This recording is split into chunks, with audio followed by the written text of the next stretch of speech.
So today we're gonna talk about React.js. What is React.js and what are the advantages of React.js? So React.js is a library to make interactive user interfaces. Okay. So React.js is not a framework like a Angular, but React.js is a library which you can download from npm. What is now question arises, what is npm? So npm is a repository.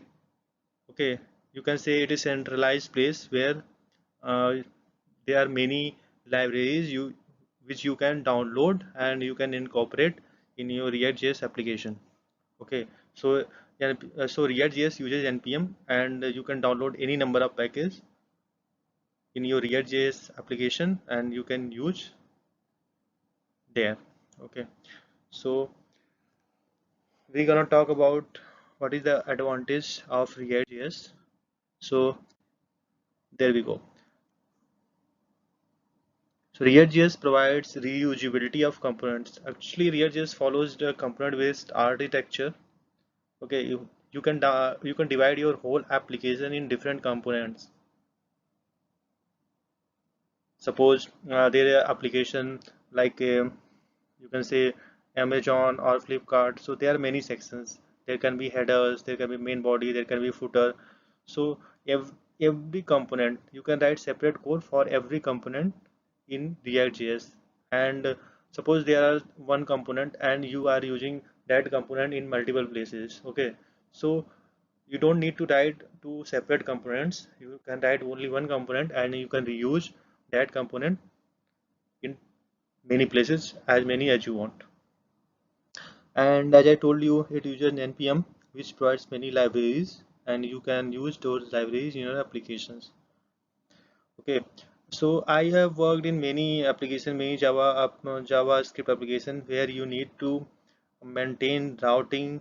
You have to write code to route applications to. What is routing? Actually, in your application there may be many tabs. Okay, you are going from one tab to another tab. That is called routing. You have to write your own code for writing your traditional JavaScript applications, but in React.js you can download routing libraries from npm and you can use it. Makes the routing very easy. Okay, so another advantage of React.js is that you can write your code as you want. It doesn't restrict you.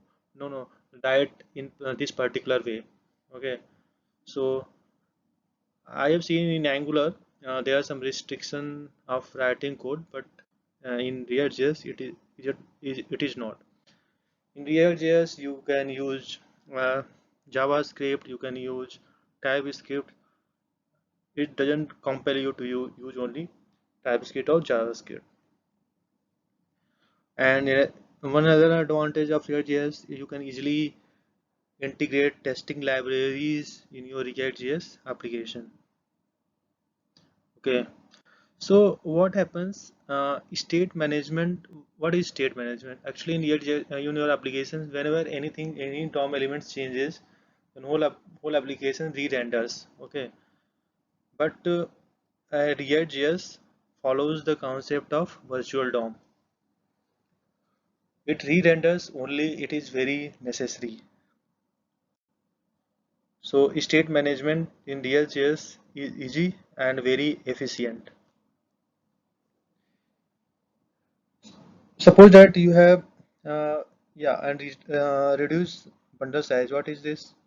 Okay, suppose that you have very long applications. So when you bundle your application, when you make build, your bundle size can be very big. And if you yeah, if it say loads first time, then it takes so much time.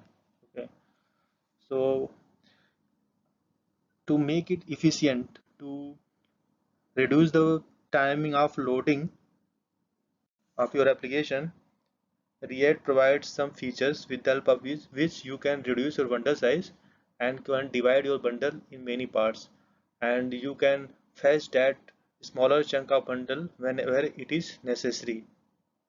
Okay, So I can make separate video on this. This is a very long topic, and as I told you, it is fast and relies on virtual DOM. Okay, and virtual DOM I will explain in some other lecture what is virtual DOM. So that's it for today. And if you want more lectures, then subscribe and comment below. If you want any lecture from these topics or anything you did not understand, then you can comment. I will reply as soon as possible.